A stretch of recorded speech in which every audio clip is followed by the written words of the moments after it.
وكفى وسلام على عباده الذين اصطفى اما بعد فاعوذ بالله من الشیطان الرجیم بسم اللہ الرحمن الرحیم۔ معزز محترم محتشم سامعین حضرات، 15 نومبر بروز منگل 2022 بعد نماز عشاء کا یہ درس قرآن انشاءاللہ سورۃ النحل آیت نمبر 45 سے لے کر آیت نمبر 47 تک جاری رہے گا۔ آپ دعا فرمائیے رب کریم مجھے شرح صدر کے ساتھ حق سچ بیان کرنے کی توفیق عطا فرمائے، اور اللہ تعالی ہم سب کو عمل والی باتوں پر عمل بہرا ہونے کی توفیق عطا فرمائے۔ کل کی نشست میں نے یہ عرض کیا تھا کہ اللہ تعالیٰ نے نبی کریم صلی اللہ علیہ وآلہ وسلم کی آمد کا مقصد بیان کیا کہ بالبینات والزبر، کہ ہم نے روشن نشانیاں اور کتابیں دے کر بھیجا ہے۔ وَأَنزَلْنَا إِلَيْكَ الذِّكْرَ، سارے رسولوں کو روشن نشانیاں دی، کتابیں عطا فرمائی، اور آپ پر ہم نے یہ ذکر قرآن پاک نازل کیا۔ کس لیے؟ لِتُبَيِّنَ لِلنَّاسِ مَا نُزِّلَ إِلَيْهِمْ، تاکہ آپ کھول کر بیان کریں لوگوں کے لیے اس ذکر کو جو نازل کیا گیا ہے ان کی طرف۔ وَلَعَلَّهُمْ يَتَفَكَّرُونَ، تاکہ وہ غور و فکر کر سکے۔ اب جو غور و فکر کرے گا وہ تو اسلام کی طرف آئے گا، اور آ گئے، آج بھی آ رہے ہیں اور قیامت تک آتے رہیں گے۔ مگر جو غور و فکر کرتے ہی نہیں، آپ سمجھے بات کو، غور و فکر کریں گے تو قریب آئیں گے، اور اگر وہ فریب اور مکر کریں گے تو دور جائیں گے۔ تو کچھ ہیں جو غور و فکر کرتے ہیں اور کچھ ہیں جو فریب اور مکر کرتے ہیں۔ اب آگے بات مکر والوں کی آ گئی۔ افامن الذین مکروا السیئات، افامن الذین، کیا بے خوف ہو گئے ہیں وہ لوگ، نہ ڈر ہو گئے ہیں، ان کو کوئی اللہ کا ڈر نہیں رہا؟ کون لوگ؟ مکروا السیئات، جنہوں نے برے مکر کیے دین کے خلاف، اسلام کے خلاف، پیغمبر اسلام کے خلاف، صحابہ کے خلاف، اہل بیت کے خلاف، اولیاء اللہ کے خلاف، جو کرتے تھے اور جو آج بھی کر رہے ہیں اور جو قیامت تک کرتے رہیں گے۔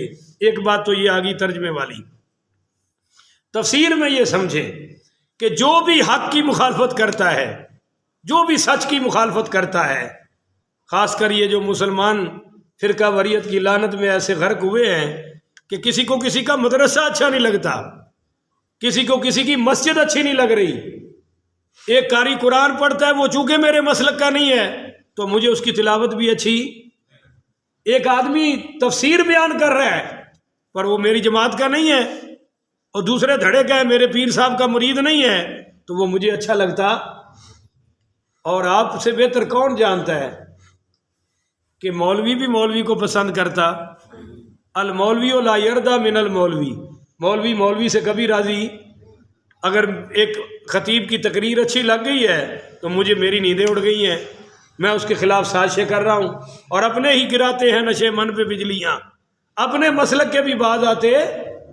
تو جب بھی ہم کوئی مکر کرتے ہیں دین کے خلاف تو افامن الذین، اللہ کہتا ہے تمہیں ڈر نہیں لگتا کہ ان یخسف اللہ بہم الارض، کہ میں تمہیں زمین میں گاڑ دوں؟ تمہیں اس بات سے ڈر نہیں لگتا کہ کہیں اللہ مجھے زمین میں گاڑ نہ دے؟ اور یہ ہوا، وہ جو 2005 کا زلزلہ آیا تھا اس میں پورے گاؤں غرق ہوئے ہیں جناب۔ اور ابھی یہ جو سیلاب آیا پچھلے دنوں، یہ کوئی کم غرب کا بھی والا معاملہ نہیں ہے، لوگوں کے پتہ نہیں کتنے مویشی غرق ہو گئے، لوگوں کے بچے ڈوب کے مر گئے، بڑے بزرگ مر گئے، فوت ہو گئے، اللہ کو پیارے ہو گئے۔ عرض کرنے کا مقصد یہ ہے کہ جب بھی دین کی مخالفت کرنے لگو، اصل تو ہونا یہ چاہیے جہاں دین کی بات آ جائے وہاں ہم جھک جائیں۔ بولیے جی، وہاں ہم، لوگوں نے مسجدوں میں ٹسلیں قائم کر رکھی ہیں۔ ایک بندہ پکا نمازی، تہجد پڑھنے والا، اور نہیں آ رہا مسجد میں۔ پوچھا بھائی کیا ہو گیا؟ یہ نہیں کہ مسجد میں نہیں آ رہی، نماز ہی چھوڑ دی۔ بھائی کیوں چھوڑی؟ او جی فلاں میرے مولوی صاحب پسندیدہ تھے، انہوں نے نکال دیا، اس کو رہنے، تو میں اس وجہ سے اب نمازیں نہیں پڑھتا۔ میں نے کہا اس مولوی نے تو آگے مسجد لے لی اور تو نے مسجد چھوڑ دی۔ نہیں سمجھے؟ یا تو کو تمہارا ایسا پیار ہوتا نا بھی مولوی بھی مسجد نہ لیتا اور تو بھی مسجد، اور تم کہتے آؤ اندلیب مل کے کرے آہو زاریاں، نہ تو مسجد میں جا نہ میں، ہم تو مانتے نا محبت ہے، مولوی صاحب نے تو آگے لے لی اور تو پھرتا ہے مسجد سے جنگ کرتا۔ ایسا نہیں کرنا چاہیے۔ یہاں بھی ایک بزرگ مجھے بتا رہے جی، لوگ بڑے ناراض ہیں جی، وہ جی مفتی آتے جاتے رہتے ہیں جی، یہ ایسا تھا۔ میں نے کہا بھی آنا جانا تو لگا رہے گا، کسی کے چھوڑنے سے ہم دین چھوڑ سکتے؟ نہ میں ہمیشہ رہوں گا، نہ آگے ہمیشہ رہیں گے، نہ پچھلے رہے ہیں، تو پھر کیا مسجدیں چھوڑ دیں، مدرسے چھوڑ دیں؟ نہیں، دین قیامت تک رہے گا، اور انشاءاللہ ہم بھی قیامت تک دین کا کام کرتے رہیں گے۔ یہ چھوڑنے ووڑنے کی باتیں نہیں ہونی چاہیے۔ جہاں دین کا معاملہ آ جائے، اگلا ضد کرے تو یہ عذاب اس پر ہے، ہمیں سرنڈر کر دینا چاہیے۔ اسے کہو ٹھیک ہے بابا، تو شیر ہے، ہم ڈھیر ہیں، تو سوا شیر ہے، ہم پاؤں ہیں، ہم تجھ سے مقابلہ۔ تو دین کا اصل مقام تو یہ ہے۔ الٹا ہماری اماموں سے بھی جنگ ہے، خطیبوں سے بھی جنگ ہے، مفتیوں سے بھی نفرتیں ہیں، اور پیروں سے بھی نفرتیں ہیں جو صحیح پیر ہیں، غلط پیر تو ہے ہی لعنت کے قابل۔ افامن الذین مکروا السیئات، یہ جو مکر کر رہے ہیں دین کے خلاف، ان کو خوف نہیں ہے؟ ان کو کس نے امن دیا ہے؟ ان یکسف اللہ بہم الارض، کہ اللہ ان کو زمین میں گاڑ دے، او یاتیہم العذاب من حیث لا یشعرون، من حیث لا یشعرون، یا اللہ ان پر وہاں سے عذاب لے آئے جہاں کبھی ان کا شعور بھی نہیں پہنچتا ہوگا، شعور میں بھی نہیں ہوگا۔ اور یہ جتنی بیماریاں آ رہی ہیں، ہمارے بزرگوں نے دیکھی، اب تو بلڈ پریشر گھر گھر میں گھس گیا ہے، اور یہ بھی بیماریاں ہیں جو جسمانی ہیں۔ اور آپ مجھے بتائیں کہ ایک بچہ کہتا ہے میرا روٹی کھانے کو دل نہیں کرتا، اور وہ 1 دن 2 دن نہ کھائے، تو اماں ابا پریشان ہوتے ہیں کہ نہیں؟ اور تسی چپ کرو یار، اماں ابا انہیں بولنا کوئی نہیں، تسی انہوں نے میرا خیال ہے کہتا بھی مولوی دا علماء لائی آئے جی ہیں۔ تو بھائی میں آپ سے پوچھ رہا ہوں، ایک بچہ 4 دن روٹی نہیں کھاتا، ماں باپ پریشان ہے، ڈاکٹر صاحب کے پاس لے گئے، او جی ڈاکٹر صاحب بچہ روٹی نہیں کھا رہا، تو چلو جان چھوٹی نہیں کھا رہا، مہنگائی کا دور ہے، خوشیاں مناؤ، پر نہیں جی نہیں کوئی بیماری ہے ڈاکٹر صاحب ڈھونڈو۔ تو بچہ روٹی نہ کھائے تو بیمار ہے، اور یہ مسلمان کا بچہ نماز نہ پڑھے تو کوئی بیماری نہیں ہے۔ یہ بچہ کہے میرا قرآن پڑھنے کو دل نہیں کرتا، یہ کوئی بیماری نہیں ہے، اس کو بیماری سمجھا ہی نہیں۔ تو اللہ کہتا ہے میں وہاں سے عذاب لاؤں گا جہاں تمہیں شعور نہیں ہوگا۔ آپ روحانی عذاب دیکھیں ہم پر بے شمار ہے، جسمانی عذاب دیکھیں ہم پر بے شمار ہے، اور جس ملک میں پاکستان میں ہم رہ رہے ہیں، یہاں سب سے بڑا عذاب اس ملک کے حکمران ہیں، اور ان کے طریقہ کار ہیں، اور ان کے انداز حکومت ہے۔ او یاخذہم فی تقلبہم، یا پکڑ لے انہیں فی تقلبہم، جب یہ اپنے کاروبار میں گھوم پھر رہے ہوں۔ بولو اپنے کاروبار میں ادھر سے ادھر، ادھر سے امپورٹ ایکسپورٹ ہو رہا ہے جی، باہر ملکوں میں کاروبار ہے، یہاں سے گجرا والے جا رہے ہیں، کاموں کی جا رہے ہیں، مرید کے لاہور، اسلام آباد۔ اللہ کہتا ہے یہ جو تم آ جا رہے ہو نا، میری حفاظت سے ہی تو آ جا رہے ہو، اگر میں پکڑنے پر آ جاؤں تو نہ تم سلامتی جا سکتے ہو اور نہ سلامتی سے واپس آ سکتے ہو۔ پھر ہیلی کاپٹر بھی گرتے ہیں نہیں گرتے، جہاز بھی گرتے ہیں نہیں گرتے، تو اللہ کہتا ہے میں وہاں سے بھی پکڑ لوں گا، تم اڑ رہے ہو تب بھی پکڑ سکتا ہوں، ٹرین میں ہو پلین میں ہو پکڑ سکتا ہوں، میری پکڑ سے تم باہر نہیں ہو، اور نہ پکڑوں تو سمجھ لو میرے ہی کرم سے چل پھر رہے ہو۔ دیکھو بھائی، ایک بندہ 9ویں منزل سے پہ کام کر رہا تھا، مزدور، اور گرا اور اپنے پاؤں پہ کھڑا ہو گیا، کراچی کی بات ہے، کچھ بھی نہیں ہوا، اور چل کے واپس گیا۔ تو مزدوروں نے کہا یار تو بڑا بچہ ہے، ایسا کر ہمیں مٹھائی لا کے کھلا۔ اب جناب وہ مٹھائی لینے جا رہا ہے تو سڑک پہ کراس کرتے ہوئے ٹرک سے ٹکر ہو گئی، مر گیا۔ تو جب اللہ نے نہیں چاہا تو 9ویں منزل سے گرنا اس کو مارے، اور جب اللہ نے چاہا تو پھر جناب وہ ایک سڑک بھی کراس نہیں کر سکا۔ میں کہتا ہوں بھائی، جب موت آ جائے تو ڈاکٹر کی گولی اثر ہے، اور جب نہ آئے تو پھر ڈاکو کی گولی اثر ہے۔ گولیوں میں نہ زندگی ہے نہ موت ہے۔ او یاخذہم فی تقلبہم، کہ شک خبردار یہ جو تم گھوم پھر رہے ہو کاروبار کر رہے ہو نا، اسی گھومے میں پھرنے کے چکر میں تمہیں پکڑ لوں گا.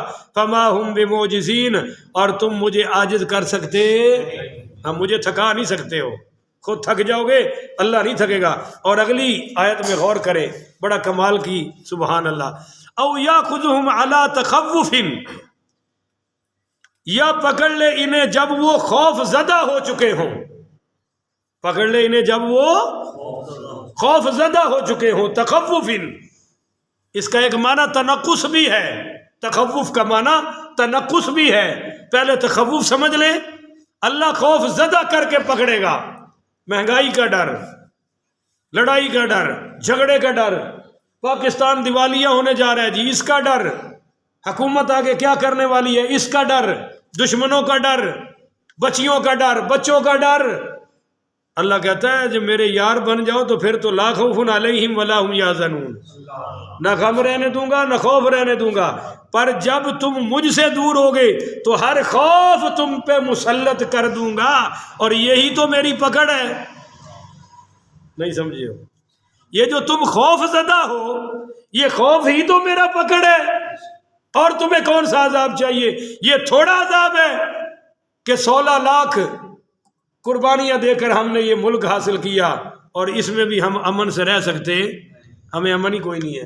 ایک طبقہ ہے جس کی موج ہے اس ملک میں، جن کا رہنا سہنا ٹھیک ہے، کھانا پینا ٹھیک ہے، بنیادی ضرورتیں 75 سال میں پوری نہیں ہوئی. پانی صاف نہیں ہے، سڑکیں صحیح نہیں ہے، گیس پوری نہیں ہے، بجلی پوری نہیں ہے، کچھ بھی نہیں ہے، بس لٹیروں کے پیٹ ہیں بھر گئے، اور ہم وہیں کے وہیں بلکہ اس سے بھی نیچے جا رہے ہیں. تو یہ بھی اللہ کہتا ہے میری پکڑ ہے، میرا عذاب ہے، مجھے راضی کر لو، یہ مسئلے بھی ٹھیک کر دوں گا، پاکستان کے مسئلے بھی ٹھیک کر دوں گا. آ جاؤ. اور ایک ہے او یاخذہم علی تخوف، کہ میں تمہیں پکڑوں گا علی تخوف، تم پر خوف مسلط، یعنی علی تنقص، تمہیں کمی کر کے پکڑوں گا، مال آہستہ آہستہ کم کر دوں گا. کوئی ایسا گناہ کرو گے کہ تمہارے کاروبار کی ساری رونقیں ختم کر دوں گا، وہ کسی گناہ کی پاداش میں. کوئی ایسا کرتوت کرو گے کہ تم ہیرو سے زیرو ہو جاؤ گے، ایسی ایسی مرضیں لگیں گی کہ خود سوچتے پھرو گے، او کل تو چھلانگے لگاتا تھا، مکے دکھاتا تھا. دنیا میں 12 آدمیوں کو مرض لگا ہے وہ جو 13ویں پرویز مشرف کو لگا ہے پوری دنیا میں، اور اس کا علاج کسی کے پاس ہے. اس مرض کی وجہ سے امریکہ نے کہا کہ ہم پرویز مشرف کو امریکہ میں اجازت داخل ہونے کی دے سکتے، وہ دبئی میں سڑ رہا ہے، اور اس پر اس بیماری نے ایسا اٹیک کیا کہ بول سکتا، کتنے سال ہو گئے، 2018 سے پہلے سے پڑا ہے وہاں، بول بھی نہیں سکتا، موت مانگ رہا ہے، موت نہیں آ رہی، اور زندگی بھی لا یموت فیہا ولا یحیا، نہ زندگی ہے نہ موت ہے، پڑا ہوا ہے. اللہ کہتا ہے تنقص، میں تمہیں کم کرتے کرتے پکڑوں گا. اچانک تیرا بیٹا چھین لوں گا، کمی ہو گئی، اور اب اس کی پوری 10 بیٹے بھی تیرے اور مل جائیں مگر اس بیٹے کا غم جاتا. اچانک باپ اٹھ گیا، اچانک ماں چلی گئی، تنقص.